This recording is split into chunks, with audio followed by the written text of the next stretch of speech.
علامہ مناوی رحمۃ اللہ علیہ کا ایک محدث ہیں، انہوں نے ایک کتاب کی شرح لکھی ہے فیض القدیر نام کی، اس میں اس حدیث کے ماتحت میں ایک واقعہ لکھا ہے، بہت عجیب و غریب ہے۔ امام غزالی رحمۃ اللہ علیہ کو تو سب جانتے ہیں، ان کا نام بھی سنا ہے، بہت بڑے عالم تھے، بہت کتابیں لکھی ہے، احیاء العلوم ان کی بڑی کتاب ہے۔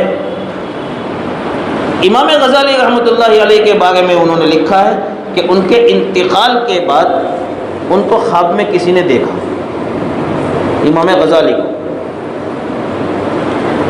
ان سے پوچھا گیا کہ آپ کے ساتھ اللہ نے کیا معاملہ کیا؟ امام غزالی رحمۃ اللہ علیہ نے فرمایا اللہ کے سامنے مجھے کھڑا کیا گیا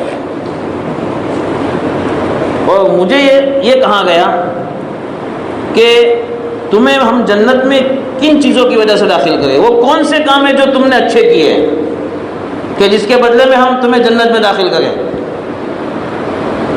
امام غزالی رحمۃ اللہ علیہ نے اپنی عبادت گنوائی، اس عبادت کی وجہ سے، اس عبادت کی وجہ سے، یہ عبادت میں نے کی، یہ عبادت میں نے کی، یہ عبادت میں نے کی۔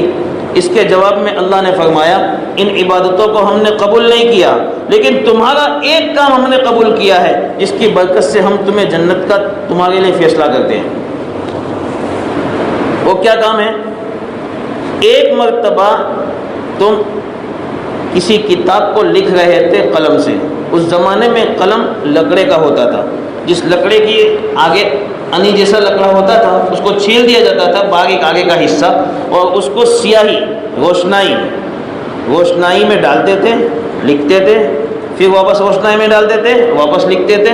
یہ شکل تھی پہلے زمانے میں، اس کو چھیلا جاتا تھا اور آخر جو شروع والا حصہ ہوتا تھا اس کو باریک کر دیا جاتا تھا، نوکیلا حصہ بنا دیا جاتا تھا، پھر اس کو روشنائی میں ڈال کر لکھتے تھے۔ پھر جب روشنائی ختم ہو جاتی اس قلم پر، دوسری مرتبہ روشنائی میں ڈالتے واپس لکھتے تھے۔ ایک مرتبہ اپنی قلم سے آپ لکھ رہے تھے، ایسے وقت میں ایک مکھی آپ کے قلم کی نوک پر بیٹھی۔ کیا بیٹھی؟ ایک مکھی۔ اس مکھی نے روشنائی کو چوسنا شروع کیا،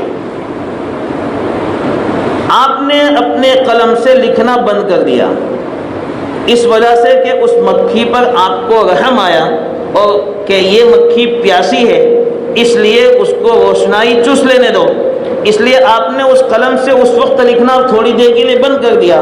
جب ایک مکھی پر آپ اتنا رحم کر سکتے ہیں تو یہ رحمت تو میری دی ہوئی ہے، میں آپ پر کیوں رحم نہ کروں؟ اس کام کی وجہ سے میں نے آپ کی بخشش کر دی۔ امام غزالی رحمۃ اللہ علیہ کے بارے میں یہ خواب دیکھا گیا، یہ علامہ مناوی رحمۃ اللہ علیہ نے لکھا ہے۔